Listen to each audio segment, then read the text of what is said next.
तो जम्मू एंड कश्मीर की कॉलेज में एडमिशन के लिए ये वीडियो आपके लिए सबसे ज्यादा इंपॉर्टेंट रहने वाला है। इसमें आपके सभी डाउट्स क्लियर हो जाएंगे। मैंने आपके लिए दोबारा से डेमो वीडियो लाया। मैंने कल डेमो वीडियो बनाया था फुल डिटेल में, बट यूट्यूब ने उसको रिमूव कर दिया। बोला कि आपने कुछ पर्सनल डिटेल यहाँ पर शेयर किया, बट इतनी पर्सनल मैंने कुछ शेयर नहीं की थी, मैंने उसको हाइड कर दिया था। अब यहाँ पर यूट्यूब ने डिलीट कर दिया वो वीडियो। दोबारा से मैंने यहाँ पर वीडियो लाया और भी ज्यादा आपके डाउट्स क्लियर कर दूंगा और ही ज्यादा अच्छा वीडियो आपके लिए, जिसमें आपका कोई भी डाउट नहीं रहेगा। जैसा कि इस वीडियो में एक तो पूरा डेमो वीडियो आ जाएगा, कैसे फॉर्म फिल करना है, रिक्वायर्ड डॉक्यूमेंट्स कौन से हैं, अगर किसी के पास डोमिसाइल नहीं है वो क्या करेगा, प्रोग्राम में चॉइस फिलिंग कैसे करनी है, अगर आप एक ही अपना यहाँ पर चॉइस फिल करोगे उसका क्या फायदा या उसका क्या नुकसान है, या ज्यादा फिल करोगे उसका क्या फायदा नुकसान है, एंड अगर आपने यहाँ पर अपना फाइनल सबमिट कर दिया और अपना लॉक कर दिया, क्या लॉक के बाद भी अपनी प्रेफरेंस ऐड ऑन कर सकते हो या फिर नहीं, और जब अपना फाइनल सबमिट करते हो वहां पर आपको इनकम्प्लीट शो होता है तो उसका क्या सोल्यूशन है, और अगर कोई अदर स्टेट या अदर यूटी का स्टूडेंट्स है क्या वो फॉर्म सबमिट कर सकता है या फिर नहीं। तो आपके ये सभी डाउट्स इस वीडियो में क्लियर करेंगे। इस वीडियो को एंड तक देखना और अपने बाकी फ्रेंड्स तक भी शेयर कर देना। अब जैसा कि डेमो वीडियो तो ये है, आपके सभी डाउट्स यहाँ पर क्लियर हो जाएंगे, बट आपके फॉर्म सबमिशन की जैसा कि लास्ट डेट 27 में है और अभी भी 16 डेज है। अब बात करते हैं डोमिसाइल सर्टिफिकेट को लेकर। देखो, जिन बच्चों के पास डोमिसाइल सर्टिफिकेट नहीं है वो क्या करें, क्योंकि कुछ बच्चों ने डोमिसाइल के बिना ही अपना फॉर्म सबमिट कर दिया था, फिर उनका फॉर्म अभी तक इनकम्प्लीट रहा। मेल आई कि पहले डोमिसाइल अपलोड करो। अब यहाँ पर मैंने हायर एजुकेशन से क्लियर कर दिया कि जिन बच्चों के पास डोमिसाइल नहीं वो क्या करें। देखो, जो बच्चे जम्मू एंड कश्मीर के हैं और डोमिसाइल नहीं, वो डोमिसाइल की जगह अपने पेरेंट्स में से किसी एक का डोमिसाइल अपलोड कर दें, या तो फादर का या तो मदर का, और साथ ही में अपने डोमिसाइल के लिए अप्लाई कर दें, क्योंकि आगे बहुत जगह आपको अपना डोमिसाइल भी जरूरत पड़ेगा। फिलहाल आपके पेरेंट्स का तो चल जाएगा, बट आगे क्या करोगे, इसलिए अपने डोमिसाइल के लिए अप्लाई कर दो। और जो अदर स्टेट या अदर यूटी के स्टूडेंट्स हैं, जैसे कि कोई लद्दाख के बच्चे होते हैं जो जम्मू एंड कश्मीर में एडमिशन लेना चाहते हैं, तो उनके लिए तो डोमिसाइल की जरूरत ही नहीं है। डोमिसाइल की जम्मू एंड कश्मीर के ही बच्चों के लिए जरूरत होती है। फिलहाल अपने पेरेंट्स में से किसी एक का लगा दो और अपने के लिए भी अप्लाई कर दो, ताकि आपका भी डोमिसाइल रेडी हो जाए। अब जैसा कि डेमो वीडियो में तो आपको पूरा सब कुछ बताता रहूंगा पॉइंट वाइज। अभी मैं आपको शॉर्टकट एक दोबारा बताता हूं। जिन बच्चों ने फॉर्म अगर फिल कर भी दिया है, जब आप फाइनल सबमिट करते हो ना, फाइनल सबमिट करने के बाद आपको इनकम्प्लीट शो होता है, और इनकम्प्लीट के साथ साथ वो रेड होता है। और जब आप नीचे देखते हो आपको एप्लीकेशन स्टेटस पेंडिंग शो होता है। तो उसके लिए क्या करना होता है, जब आप अपना फॉर्म फिल कर देते हो ना, फाइनल आपका हो जाता है, तो आपने वेट करना होता है। विद इन 24 आवर आपको यहाँ पर मेल आती है, क्योंकि आपका फॉर्म जो है वो असाइन हो जाता है वेरीफाई के लिए। फिर बंदे जो हैं वो पर्सनली खुद चेक करते हैं, वेरीफाई करते हैं। अगर उनको लगता है सब कुछ ठीक है तो वो यहाँ पर वेरीफाइड कर देते हैं, और आपको मेल आती है कि आपका फॉर्म वेरीफाई हो गया है। और जिन बच्चों को यहाँ पर कोई प्रॉब्लम होती है, किसी को आएगा डीओबी इशू, किसी का कोई और इशू, या फिर किसी को डोमिसाइल इशू, तो जो इशू आता है दोबारा से लॉगिन करके उस इशू को सॉल्व करो, वो चीज दोबारा से आप फिल करो। फिर आपने दोबारा से चेक करते रहना ये रेड ही है या फिर यहाँ पर ग्रीन हो गया, फाइनल सबमिट कंप्लीट हो गया और आपका एप्लीकेशन स्टेटस जो है वो वेरीफाई हो गया। ये चीजें आपने कंटिन्यू चेक करनी है। और साथ में ये डाउट भी क्लियर कर दूं, जब अपना फॉर्म लॉक कर देते हो या फिर आपका फॉर्म फाइनल सबमिट हो जाता है और वेरीफाइड भी हो जाता है, आप उसके बाद भी अपने प्रोग्राम में चॉइस फिलिंग कर सकते हो। आपके लिए लास्ट डेट जैसा कि 27 में है, 27 मई तक आप चॉइस फिलिंग कर सकते हो। आपने चाहे फॉर्म लॉक कर दिया, नहीं किया, फाइनल सबमिट हो गया या नहीं हुआ, बट आपकी जो चॉइस फिलिंग है, आपकी जो प्रेफरेंस है, वो आप ऐड या फिर माइनस कर सकते हो लास्ट डेट तक। रिक्वायर्ड डॉक्यूमेंट्स की बात दोबारा कर देता हूं। 10th क्लास की मार्कशीट का पीडीएफ फाइल बना के रखो, less than 1 MB। 12th class की मार्कशीट का भी पीडीएफ फाइल बना के रखो, less than 1 MB। Domicile certificate का भी पीडीएफ फाइल बना के रखो, less than 1 MB। Bank copy का पीडीएफ फाइल बना के रखो, लेस देन 500 KB। अगर कोई आपके पास कैटेगरी है उसका पीडीएफ फाइल बना दो। अगर आपके पास AAY राशन कार्ड है उसका पीडीएफ फाइल बना दो। अगर आप यहाँ पर सिंगल चाइल्ड गर्ल हो उसका भी एक सर्टिफिकेट बना के पीडीएफ फाइल बना दो। अगर आपके पास एनसीसी या स्पोर्ट्स में कोई एक्स्ट्रा कंट्रीब्यूशन की है उसका भी पीडीएफ फाइल बना दो। तो ये डॉक्यूमेंट्स आपको लगेंगे। साथ ही में आप अपना फोटोग्राफ एक 100 KB का और अपना सिग्नेचर भी 100 KB से कम का एक बना के रखो। ये चीजें आपने अपलोड करनी है। अब हम जाते हैं डेमो वीडियो पर कि फॉर्म कैसे सबमिट करना है। रजिस्ट्रेशन के लिए सबसे पहले आपने jkadmissions.in वेबसाइट पर जाना है। उसके बाद आपने यहाँ पर अप्लाई करना है, अपनी रजिस्ट्रेशन वगैरह कंप्लीट करनी है। जब यहाँ पर आप क्लिक करोगे तो यहाँ पर सबसे पहले आपका कुछ ये डेटा आ जाएगा, जिसमें आपका अगर 12th पास हुआ है जेके बोर्ड से ही और आपका पासिंग ईयर 2025 है, 2026 है, अगर आपका यही है तो आपने अपनी 12th की रजिस्ट्रेशन नंबर यहाँ लिखनी है, बिल्कुल करेक्ट। 12th का रोल नंबर लिखना है और ईयर ऑफ पासिंग चूज करना है। जिन भी बच्चों का अभी 2026 में रिजल्ट डिक्लेयर हुआ है वो अपना पासिंग ईयर 2026 ही लिखेंगे। अब यहाँ पर उसके बाद फैच डिटेल पे क्लिक करेंगे, ऑटोमेटिकली आपकी कुछ जो डिटेल है वो आगे आ जाएगी। अगर आपका जेके बोर्ड नहीं है, कोई और बोर्ड है, तो सिंपली आपने यहाँ पे क्लिक करना है और सभी डिटेल्स आपने खुद से ही फिल करनी है। अपना name, father name, mother name, even कि आपने अपने सब्जेक्ट्स भी खुद से ही चूज करने 12th क्लास के। बाकी बच्चों के 12th क्लास के सब्जेक्ट खुद ही फैच हो जाएंगे। फिर जैसे आपका रजिस्ट्रेशन वगैरह कंप्लीट हो जाएगा, जो भी आपका रजिस्ट्रेशन प्रोसेस, आपका नेम डिटेल, आपकी मेल वगैरह, सभी ओटीपी वगैरह कंप्लीट हो जाएंगे, पासवर्ड आपका जनरेट हो जाएगा। फिर उसके बाद आपने लॉगिन करना है। जो आपका यहाँ पर लॉगिन आईडी होगी, मेल और पासवर्ड जो आपने अभी क्रिएट किया, फिर उसके बाद जब आपका लॉगिन हो जाएगा आपको पहले शो होगा इनेबल 2 फैक्टर ऑथेंटिकेशन, उस पर आपने सेटअप लेटर कर देना, उसमें कोई टेंशन की बात नहीं है। फिर उसके बाद सिंपली आप यहाँ प्रोफाइल पे क्लिक करेंगे। इसमें आपने जैसे क्लिक किया, आपने अपना फोटोग्राफ अपलोड करना है, अपना साइन अपलोड करना है, अपनी बाकी डिटेल्स पूरी फिल करनी है, कोई भी चीज़ मिस नहीं करनी है। अगर आपका ब्लड ग्रुप जो है आपको नहीं पता, कुछ भी डाल दो, अभी कोई इश्यू नहीं है, पूरी डिटेल्स यहाँ पर फिल करो। फिर आपका जो आपका एकेडमिक है 10th और 12th की डिटेल फिल करो, मार्कशीट अपलोड करो। कैटेगरी में अगर आपका AY या फिर बाकी जो कैटेगरी आ जाती है, अगर उनमें आप हो या NCC का सर्टिफिकेट है वो यहाँ पर फिल करो, अगर नहीं है तो ऐसे सेव करके रख दो।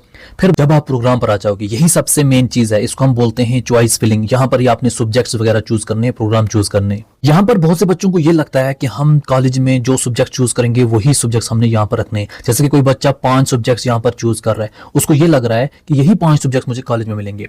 यहाँ पर सब्जेक्ट चूज करने का मतलब ये नहीं है कि जो आप सब्जेक्ट चूज करोगे वही आपको मिल जाएंगे। यहाँ का मतलब ये है, अगर आप 10 भी सब्जेक्ट चूज करते हो या 5 आप सब्जेक्ट चूज करते हो, सभी आपको नहीं मिलेंगे। इनमें से आपको सिर्फ एक में सिलेक्शन होगी। इन सभी सब्जेक्ट में से आपको एक सब्जेक्ट मिलेगा। जिस सब्जेक्ट में आपको सिलेक्शन होगी वो सब्जेक्ट आपका मेजर सब्जेक्ट होगा। फिर इसी मेजर सब्जेक्ट के हिसाब से आपको कॉलेज में माइनर सब्जेक्ट और बाकी सब्जेक्ट्स मिलेंगे। ये आपका मेन सब्जेक्ट होगा जिसमें आपकी सिलेक्शन होगी। अब यहाँ पर आप बोलोगे फिर हम एक ही सब्जेक्ट चूज करें जिसमें सिलेक्शन होगी, ज्यादा चूज करने का क्या यहाँ पर फन है? तो ज्यादा चूज करने का भी यहाँ पर फायदा है, वो भी यहाँ पर समझो। देखो फॉर एग्जांपल आपका स्कोर है 410 12th क्लास में, और आप ये भी जानते हो इस साल रिलैक्सेशन थी, बहुत से बच्चों को 400 प्लस मार्क्स हैं। अब अगर आप ये चाहते हो कि मुझे जी अपना सब्जेक्ट पॉलिटिकल मिले, और मिले भी कहाँ पर? अमर सिंह कॉलेज में। आपको एक ही एग्जांपल दूंगा, बाकी आप समझ आना। और आपको ये भी पता होना चाहिए कि अमर सिंह कॉलेज में पॉलिटिकल साइंस के लिए, समझो आप ओपन मेरिट कैंडिडेट्स हो, तो यहाँ पर 70 सीट्स हैं। एक ऊपर नीचे हो सकती है, बात को समझना सिर्फ। तो पॉलिटिकल साइंस आपने चूज किया अमर सिंह कॉलेज में, यहाँ पर 70 सीट्स हैं। अब यहाँ पर हो सकता है और बच्चे भी अमर सिंह कॉलेज में अप्लाई करेंगे। अब अगर बाकी बच्चों ने भी अप्लाई किया और उनका स्कोर भी, किसी का 490 हुआ, 480 हुआ, अगर आपके स्कोर से 410 से ज्यादा बच्चे ऑलरेडी हुए जिनका स्कोर यहाँ पर आपसे ज्यादा है, जब वो 70 बच्चे प्लस हो गए तो वो बच्चे यहाँ पर सेलेक्ट हो जाएंगे और आप रह जाओगे, क्योंकि ऑलरेडी 70 बच्चे ऐसे हैं जिनका स्कोर आपसे ज्यादा है। किसी का 490 है, किसी का 480 है, किसी का 460 है, सब बच्चों का आपसे ज्यादा है। तो आपको यहाँ पर कोई भी कॉलेज नहीं मिलेगी, आप तो रह जाओगे। अगर आपने एक ही प्रेफरेंस दी, आप यहाँ पर रह जाओगे। तभी हो सकता है कि अगर आपका स्कोर 410 है और जिन बच्चों ने यहाँ पर अप्लाई किया है आपसे ज्यादा सिर्फ 50 स्टूडेंट हैं, तो आप यहाँ पर 51 नंबर पर हो, तो आप इजीली सिलेक्ट हो जाओगे, क्योंकि यहाँ तो 70 सिलेक्ट होने थे, आप तो 51 तो आपसे कम वाले भी बच्चे यहाँ पर सिलेक्ट हो जाएंगे। तो ये चांस भी हो सकता है, बट ये भी चांस है कि आपको ये ना मिले। अगर आपको ये नहीं मिलेगा तो आपको कोई भी सब्जेक्ट, कोई भी कॉलेज नहीं मिलेगी, इसलिए आपने सेकंड प्रेफरेंस भी रखनी है। तो आपको ये लगा चलो अगर पॉलिटिकल ना मिले तो मुझे एडमिशन नहीं मिलेगी, कम से कम अगर पॉलिटिकल ना मिले मुझे हिस्ट्री मिल जाए अमर सिंह कॉलेज में। और आपको ये भी पता होना चाहिए, चलो जी हिस्ट्री में भी ओपन मेरिट में 70 सीट्स हैं, फिर आपने यहाँ पर सेम आइडिया लगाना है कि यहाँ हिस्ट्री के लिए भी अमर सिंह कॉलेज में अगर यहाँ पर 70 से कम बच्चे हुए तो मेरी सिलेक्शन हो जाएगी। अगर 70 से ज्यादा बच्चे, सिर्फ 410 से ज्यादा हो गए, सब बच्चों का 490, 480, 460 है, सब बच्चों का स्कोर आपसे ज्यादा है, तो वो बच्चे सिलेक्ट हो जाएंगे और आप रह जाओगे। फिर आपने तीसरी प्रेफरेंस देनी है। ऐसे ही आपने कम से कम कुछ प्रेफरेंस दे के रखनी है। जिनका स्कोर 400 प्लस है, कम से कम 5 से 6 प्रेफरेंस आप दे दो। आप पहले यहाँ पर लिस्ट बनाओ कि आप किन किन सब्जेक्ट्स में इंटरेस्टेड हो, किन कॉलेज में इंटरेस्टेड हो।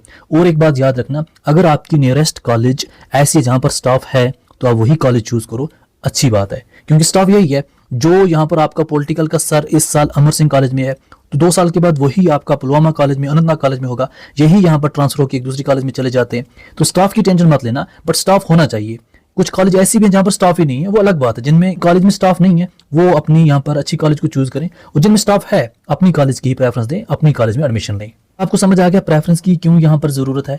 अब ये चीजें कैसे करनी है? सबसे पहले आप अपने यहाँ पर एक नोटबुक पर लिस्ट बनाओ कि मुझे यहाँ पर या तो जैसा पहले नंबर पर मुझे मेन पॉलिटिकल चाहिए अमर सिंह कॉलेज में, ये नहीं मिलता तो मुझे हिस्ट्री चाहिए। ऐसी पूरी प्रेफरेंस लिस्ट बनाओ। फिर उसके बाद यहाँ पर आओ। जब यहाँ पर आप आओगे, सबसे पहले आप जाते हो, चलो जी आपको क्लस्टर यूनिवर्सिटी नगरी कॉलेज चाहिए, आपको अमर सिंह कॉलेज चाहिए, आप चाहते हो चलो अमर सिंह कॉलेज में मुझे यहाँ पर पॉलिटिकल मिले, तो पॉलिटिकल को आप यहाँ पे सर्च भी कर सकते हो। POL लिखोगी, खुद ही पॉलिटिकल आ जाएगा। तो यहाँ पे पॉलिटिकल आगे, इसको आप चूज कर दिया। प्रेफरेंस बाद में भी चेंज कर सकते हो। ऐसे ही आप अगर चाहते हो कि आपको फिर यह ना मिले तो आपको हिस्ट्री मिल जाए, आप यहाँ पर हिस्ट्री चूज कर सकते हो। जब हिस्ट्री क्या, इसको प्रेफरेंस दे दी। अब आप बोलते हो चलो जी मुझे अगर अमर सिंह नहीं मिलता, ये 2 सब्जेक्ट मिल गए तो मिल गए, नहीं मिलता कोई फायदा नहीं है मुझे श्रीनगर में। मैं समझो आप जहाँ की, आप चलो अनंतनाग में आप जाते हो, आप बोलते हो चलो जी मुझे अनंतनाग कॉलेज चाहिए, तो अनंतनाग कश्मीर यूनिवर्सिटी के अंडर आ जाती है। फिर आपने यहाँ पर कश्मीर यूनिवर्सिटी चूज करनी है। फिर यहाँ पर आपने चूज करनी है कि चलो जी अनंतनाग कॉलेज कहाँ पे है, ये है। फिर यहाँ पर आप आ जाओ, चलो जी फिर मुझे अनंतनाग कॉलेज में पॉलिटिकल चाहिए। अब यहाँ पे सर्च करोगे, यहाँ पे पॉलिटिकल आ जाओगे, यहाँ पे इसको दे दिया। ऐसे ही आप different college different university choose कर सकते हो। फिर ये आपकी प्रेफरेंस वाली लिस्ट बन जाती है। आप यहाँ पे देखो preference number 1, preference number 2, preference number 3, ये आपकी प्रेफरेंस दी गई कॉलेज हैं और सब्जेक्ट्स हैं। जैसे कि आप चाहते हो पहले तो मुझे पॉलिटिकल मिले, या नहीं मिलता तो हिस्ट्री मिले, इन दोनों को नहीं मिलता अमर सिंह कॉलेज में, तो मुझे अनंतनाग कॉलेज में पॉलिटिकल मिले। अगर यहाँ पर आप चेंज करना चाहते हो कि या तो मुझे पॉलिटिकल मिल गया तो अमर सिंह में मिला, नहीं तो फिर मुझे पॉलिटिकल मिले यहाँ अनंतनाग कॉलेज में, तो यहाँ आपको ये वाला स्टेप दिखाई दे रहा है, इसको आप यहाँ पे टिक करोगे, ऑटोमेटिकली आपकी ऊपर चली जाएगी, आपकी प्रेफरेंस चेंज हो जाएगी। जैसे ये प्रेफरेंस आपकी पहले अमर सिंह कॉलेज है पॉलिटिकल साइंस, दूसरी आपकी अमर सिंह कॉलेज है पॉलिटिकल साइंस, इस तरीके से आपकी यहाँ पर प्रेफरेंस चेंज हो जाएंगी। फिर उसके बाद आपने सेव एज ड्राफ्ट करना है। फिर उसके बाद आपने फाइनल सबमिट कर देना है। जब आप फाइनल सेव करोगे इसके बाद भी आप चेंजिंग कर सकते हो। आपने जब अपना सिस्टम लॉक कर दिया उसके बाद भी चेंजिंग कर सकते हो, कोई भी इशू की बात नहीं है। प्रोग्राम के बाद एक बार आपने पूरा प्रीव्यू करना है, आपका फॉर्म अच्छे से फिल हुआ है, कोई गलती तो नहीं है। फिर उसके बाद फी पे आना है, फिर आपने 200 रुपीज फीस पे करनी है। QR कोड जनरेट हो जाएगा, स्क्रीनशॉट उठाओ, अपना GPay या जिससे मर्जी अपना फी पे कर दो। जैसे फी आपकी कंप्लीट हो जाएगी यहाँ पर आपको आ जाएगा फाइनल सबमिट इन, बट आएगा यहाँ पर इनकम्प्लीट और ये रेड में रहेगा। आप फॉर्म है वो किसी वेरीफायर को साइन हो जाएगा, जैसा कि यहाँ पर ये फॉर्म मिस्टर विजय कुमार को साइन हुआ है। वो बंदा इस पूरे डिटेल को चेक करेगा सब कुछ करेक्ट है या नहीं है। जब अगर आपकी सब कुछ करेक्ट हुई विद इन 24 आवर आपको मेल आ जाएगी, वहां पर शो हो जाएगा कि आपका वेरीफाई हो गया है। अगर किसी को कोई इशू नहीं है उसको वेरीफाई आ जाता है, अगर किसी को कोई इशू होता है वहां पर आपको मेल में आ जाएगा कि अपना DOB दोबारा से लिखो या ये डॉक्यूमेंट्स दोबारा से अपलोड करो। जिसका वो बोलेंगे आपने दोबारा से लॉगिन करके वही चीज जिस भी चीज में होगी वो यहाँ पर आपने सबमिट कर देनी है। नए से आपका सबमिट हो जाएगा, फिर वेरीफायर के पास चला जाएगा। यहाँ पर आपको एप्लीकेशन स्टेटस पेंडिंग शो होगा जब तक वेरीफायर वेरीफाई नहीं कर देगा। जब वो वेरीफाई कर देगा आप दोबारा से जब लॉगिन करोगे ये आपको बिल्कुल ग्रीन हो जाएगा, ग्रीन टिक मिल जाएगी फाइनल सबमिट, और यहाँ पर एप्लीकेशन स्टेटस वेरीफाइड हो जाएगा। तो आपके सभी मसले हल, आपका फॉर्म सबमिट हो गया।